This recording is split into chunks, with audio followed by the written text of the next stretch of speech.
I didn't practice the Revolutionary Étude today. I didn't need to. I have over 90 minutes of music to prepare for the Vigo International Piano Competition. I'm currently on the wait list and I'm preparing as if I get in. And it can be a little overwhelming, you know, the feeling of sitting down and you have so much music you want to get to, but I didn't have any of that overwhelm. I knew exactly what I wanted to practice and exactly what to focus on, and you're about to learn how to learn that for your music in this video. I know it can be so tempting because you want to play, you love your music and you want to play through all of it, you want to practice all of it, but that is not how you're going to get the best or the fastest results or get performance ready fast. In my new practice tracker, I've divided all of the music. It's about 15 pieces of music over 90 minutes. I divide it into fragile, stable, and performance ready. So fragile means the music that needs the most amount of work. Particularly the concerto right now, after my hand injury almost 10 years ago already, I have had to re-finger a lot of things. And this concerto, I have played the E minor Chopin concerto. I've played at least a dozen, maybe 20 times with orchestra. And even though it's been years, my hand defaults to the old fingering. So that's going to need most of my practice time to really get that from fragile to then stable to then performance ready. Fragile can also mean it falls apart at a faster tempo, or it can mean I don't have the endurance built up yet. Stable means I can get through it most days, but it's not totally reliable every chance, and it could be memory or it could be specific fingering passage, could be a pedaling passage. Performance ready means tomorrow I can sit down and play a concert of this music and be perfectly prepared, all memorized, endurance ready, and stage ready, and it's ready to go. But here's where things fall apart quickly. We often think the music that is performance ready, to keep it performance ready, we just play through it every day. We just play it up to tempo. That is the quickest way to get deterioration of your music, so it's going to go from performance ready to stable to fragile even. So I'm going to give you an example of what I do instead. I learned this from fabulous teacher I had in my 20s, Lillian Kalir, rest in peace. One of the very wise words of wisdom she shared with me is how she prepares for a concert.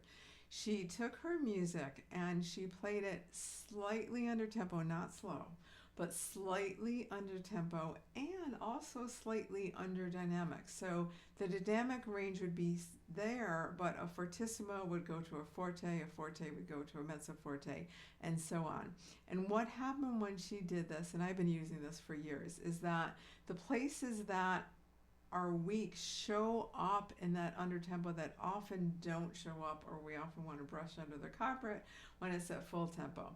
So I did this today with the Ginastera sonata. It is performance ready, but I didn't play it at tempo. I played it under tempo and under dynamic. So I'll give you an example.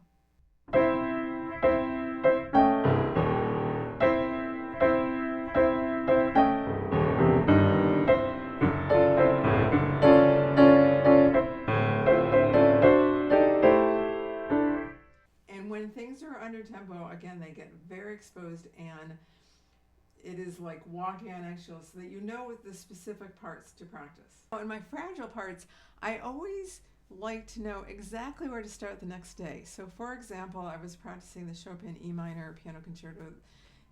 I think I did just the third movement yesterday.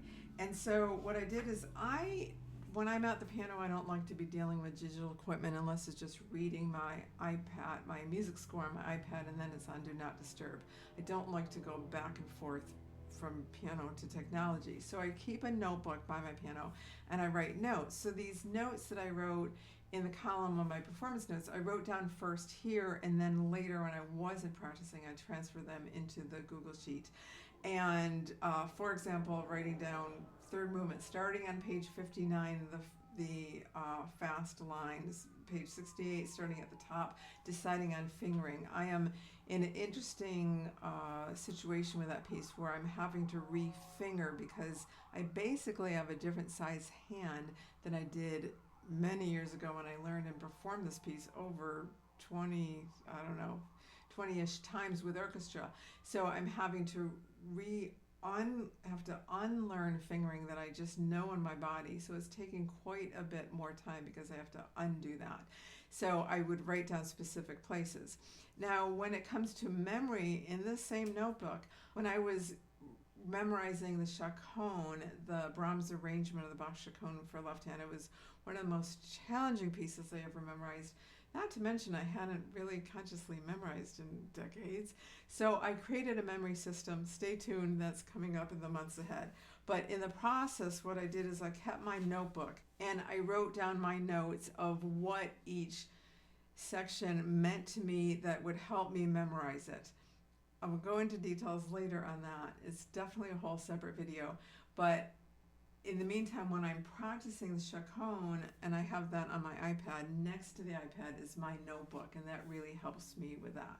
You'll see in the spreadsheet I have drop-down menus for the stable, for fragile stable, and performance ready. Overall, what happens when I look at my practice tracker, it takes away the stress. It takes away the, oh my God, I've got so much to do every day. It doesn't feel like that.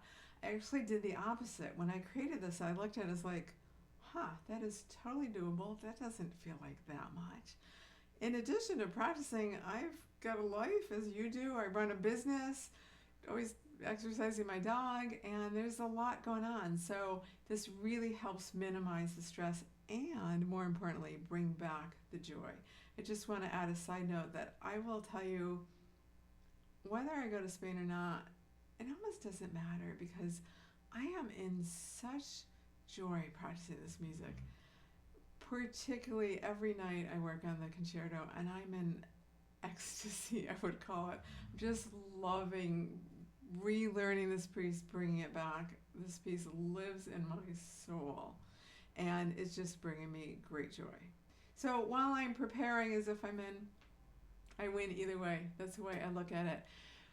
Continue to watch this series if you want to join me on this road to Vigo, on my road to perform this music, because I'm also arranging house concerts, because all of the practicing doesn't happen here at home. It also happens in performances as well. I'd be a fool to spend all my time here and then not having the performing experience. So much more to come on my road to Vigo. Hope you join me on this road. Thank you for subscribing. You'll be notified of the next video on this series. And in the meantime, we'll see you in the next video.